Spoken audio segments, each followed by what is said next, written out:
guys, I'm leaving Z here in Namibia. I'm going back to Kenya. We're going to Angola right now. Well, I am. And then I'm going back to Kenya. So we were just looking all puppy-eyed in the car the entire way here. So, but I'm coming back. I'll be back in January. I already have my flight back. Even though I just said that, there's people be saying, oh, so you better go back. Don't miss. I just said it. I'm coming back. Yeah. But, so, okay. Go ahead. I just wanted to say, you guys will still be hearing from me, but please do sign up for the, is it sign up?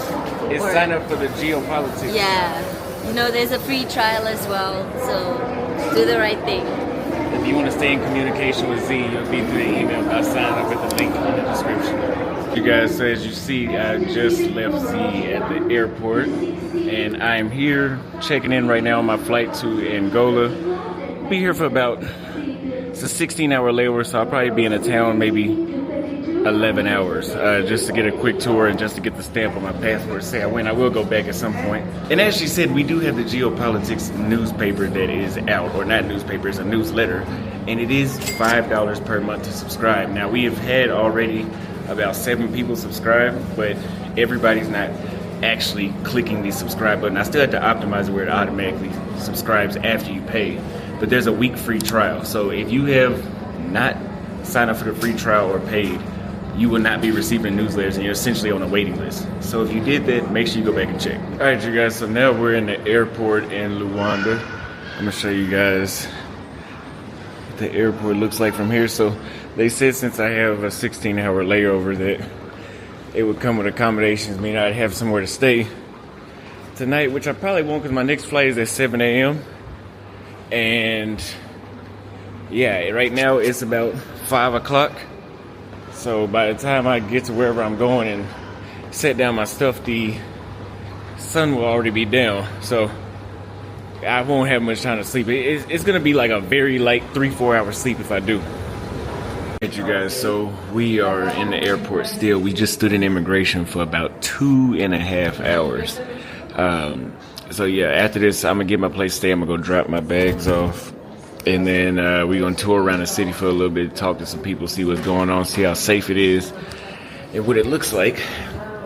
And yes, the number one way you can do this is by making money online. You cannot travel at ease the way how I do you cannot take control of your life and actually move the way how you want until you have online income. Either you gotta be rich and you gotta have a shitload of money in the bank account where it doesn't matter if you're not earning because you got so much, or you could be earning as little as $2,000 to $5,000 per month and you could literally live the same lifestyle. Maybe you can't bounce to as many countries, but you could still, do 2-3 countries a month, maybe once a month at whatever pace. But $2,000 to $5,000 is really what you're gonna need.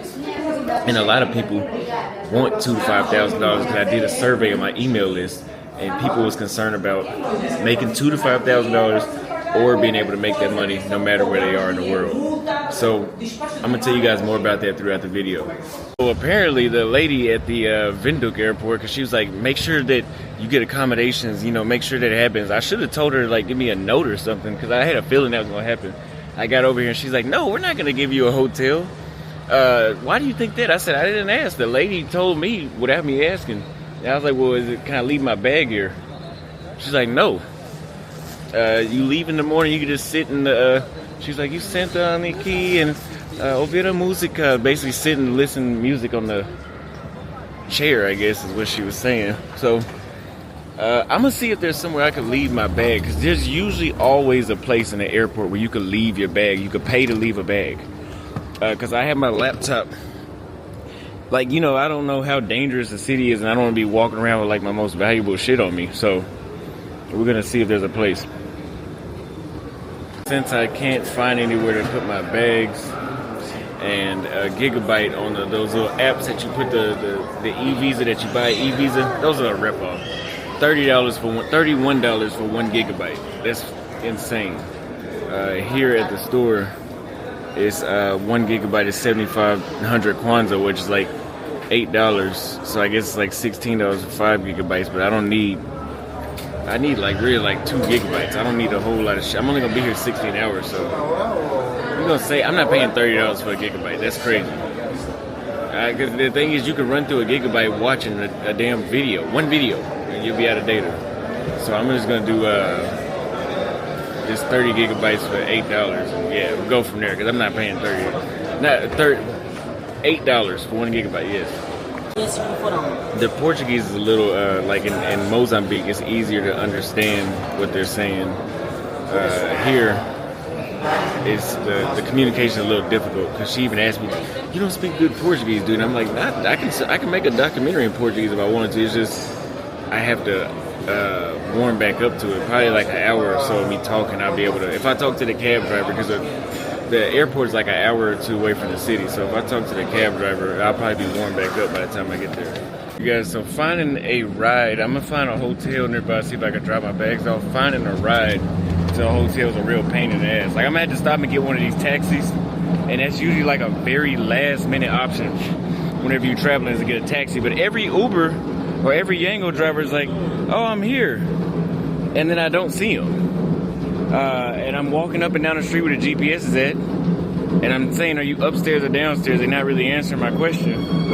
So I might just have to catch one of these taxis, but they be scamming too much, man. So we're gonna try to figure out. But yeah, this is gonna be a very difficult vlog because we only got like 9 hours in total till I have to be back at the airport. So yeah.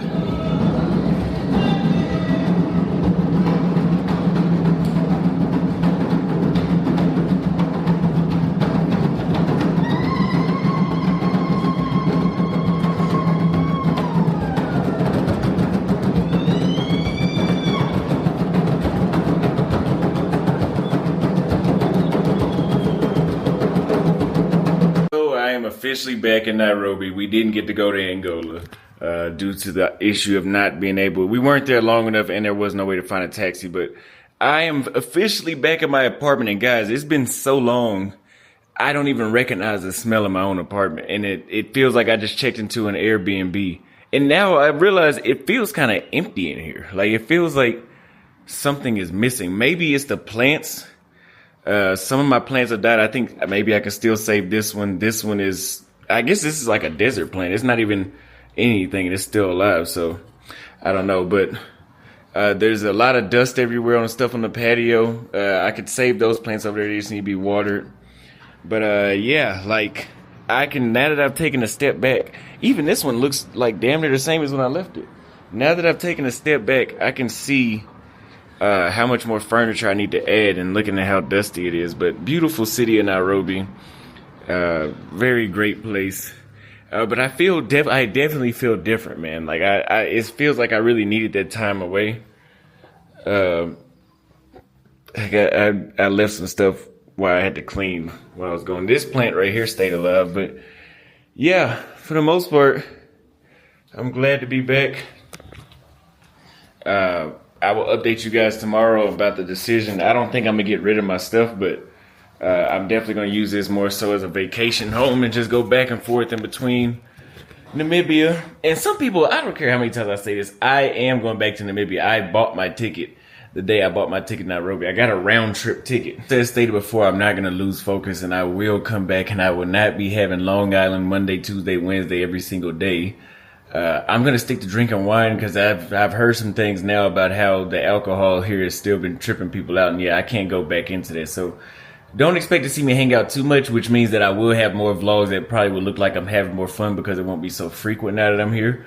And I'll probably do a little more traveling around the city to show you guys. But it's feeling like a new experience being in Nairobi already. So I guess you do have to take a break every now and then. But again, as I stated before, I was gonna get into this later. Making money online is the only way you're able to do this sort of stuff. You're only able to jump from, I literally was in 3 countries in 3 different days. I was in Namibia, then I was overnight in Angola, and then now I'm here in Nairobi, Kenya. And a lot of you guys want to live this lifestyle, but you can't do it, or you think that you can't attain it, when actually it is very, very easy to attain. It is very easy to actually make, because you only need to make a couple $1,000s per month to be able to live abroad. And that is not as hard as you think. I thought it was hard myself. You guys got to remember, I was a barber for 3 or 4 years, 3 years ago. And I literally didn't know how I was going to move to Brazil. I thought I was going to have to go back and forth on vacation. And yes, that means I literally had the exact same lifestyle that most of you have that's restricting you guys from travel, which is having to ask for time off or go on vacation days. Or if you're a barber, you can take off whenever you want to, but it's like, yeah, your clients are going to go to somebody else and then maybe they cut their hair better and now they forget about you, or you just lose income altogether. So I know exactly what it's like to be there. There is a way to transform your lifestyle, and you can listen to me because I've been to 31 countries now. Even though I was only in Angola for a little bit, I still got the stamp and went outside the airport. And I've been doing this for 3 years now. And it's actually fairly simple. I'm not saying you had to become a YouTuber, but some of you guys are missing stuff as simple as go to MailChimp.com or Flowdesk and start an email list. Join a Facebook group that teaches you guys how to, knit yarn for people's therapeutic needs, and gather email lists and then come up with a product that you can sell to them that's digital, so you don't have to have any startup costs. And you can literally launch a product and make thousands of dollars the first week. I'm telling you from experience by doing that. Or you could be like some of my clients and come to places like Kenya or Tanzania and export sea moss from Tanzania back to the States. That does have a startup cost, not that much. Or you can export coffee from places like Kenya and tea, and that doesn't have a higher startup cost. But that's why I'm telling you guys about the strictly online business and digital products. It's accessible to everyone. And this is what we talked about in last week's webinar. So if you guys want to know more about that, I do talk about it in my free email list. All you have to do is click the link in the first pinned comment description. You join the email list, and I'll tell you guys exactly how I do some of these things to sustain myself abroad. Because a lot of you guys are self-defeating in your own way, telling yourself that you can't do it. Like I told somebody once that, hey, you can draw. You can literally go on Fiverr and draw logos with people. I just paid somebody $90 for a logo. It took them a couple hours to do. And they're like, oh, no, ChatGPT could do this. So they're literally self-defeating themselves. And I'm telling you, I'm a business owner. I just paid somebody to do that. So, yeah, anyway, I just wanted to make that clear because I've been seeing some stuff in the comments. And based off the last webinar, I'm going to be addressing you guys' questions. So if you have any more questions or comments, you can always join the email list so you can get your questions answered. Maybe I'll answer them along the way. Or you can leave them in the comment section. I'll answer them. But other than that, I'm happy to be back in Nairobi. I'm actually about to go on tonight's webinar that is the taxes, residencies, and dual citizenship. So if you haven't signed up for that one, you have a couple hours after watching this video to buy it, and you have lifetime access to the replay. So yeah, over the next couple of days, you guys will see me going live every day teaching people about how to make money online, because that is a broader audience that will attract that, and that is more important because yes, people do want to know how can they go around the world and date women, or how can they go around the world and live for cheaper, or just live on vacation, but none of that's possible without the income. So just stay tuned, and I'll be doing live streams about this stuff daily. And if you want more thorough information, just attend the webinars whenever I do it, and I'll have one coming up soon.